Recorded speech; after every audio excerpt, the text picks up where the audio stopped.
Where are the men? Because these days, it seems like we're not around. I mean, we're around, we're just not around. Because most men choose to be more like the abominable snowman, footprints everywhere but nowhere to be found.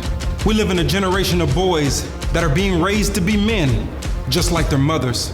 Because 70% of them in the African American community and 40% and rising in the Anglo community don't even have fathers. So I'm just saying, we're around, we're just not around.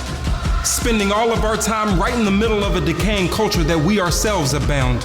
Women, they're forced to be mothers, fathers, leaders, protectors, nurturers, providers. They're pretty much doing it all, in some sense operating all outside of their created being, and then you and I, we want to take them to the counselor and tell the counselor that she won't submit.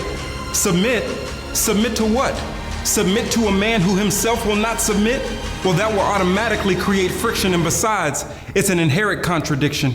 Jesus' whole life was about submitting to the will of his Father. So if we're supposed to be men who are following Christ, we ought to submit as he did, so that our kids can watch us submit to the Father. So the problems you feel you may have with your wife, the next man won't experience with your daughter. Girls, some have a twisted view of love these days. I've literally seen some date the devil just to experience a man, while boys think their manhood is wrapped in how many women they can sleep with, just like their Rolling Stone daddies, and handling their problems with a gun in their hand. And it's all because of the absence of a man. Oh, we're around. I'm just saying we're not around. Look around. Our culture is suffering because of the man's unwillingness to suffer.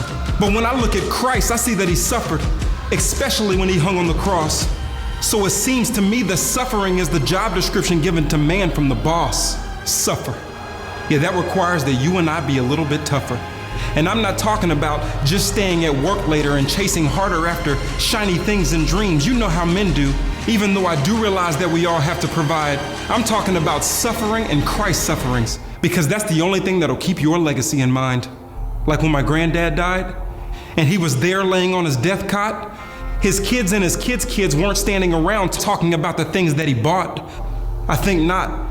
It was more like when my sister Crystal went over to him and said, Grandpa, your great-grandkids are running around going crazy, as if this is a day to celebrate. Do you want me to quiet the boys?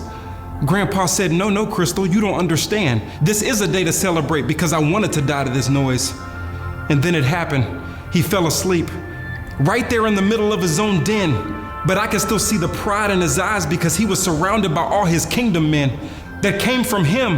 Yeah, we prayed with him. And we also thanked him for not letting anything in his life be a deterrent, because now that allows his legacy one day to hear what he heard that day. Well done, my good and faithful servant. But I got another granddad. We call him Two Daddy. He's in Baltimore. He still lives. And some of you may know a little bit about his story because that's how my dad, Tony Evans, is who he is. First generation Christian. Don't think the Evans family was always saved. You'd be amazed. From high school dropouts and drugs and poverty, that was our legacy back in the days. But Two Daddy found that word. He ran into Christ and then he got saved. And he held that thing tight and never fumbled it, even though his wife took him through an emotional maze. And if she was still here, she'd tell you it lasted about 365 days. He suffered a lot as well. But around about day 367, she came downstairs with tears in her eyes because the Spirit put her under a spell. And I'm not talking abracadabra. This was a courageous investment of my Two Daddy's time. And now that 1 year of suffering has become a 50-year harvest that I can call mine, and my wife, and my daughter, and my son, and my child to come.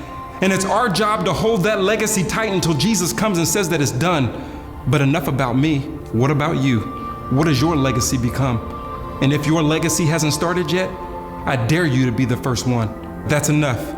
I've come and I've said what I need to say. Besides, my prayer is simple, that the men watching this right now will become kingdom men if not already, and start building your legacies today, because that will be your greatness.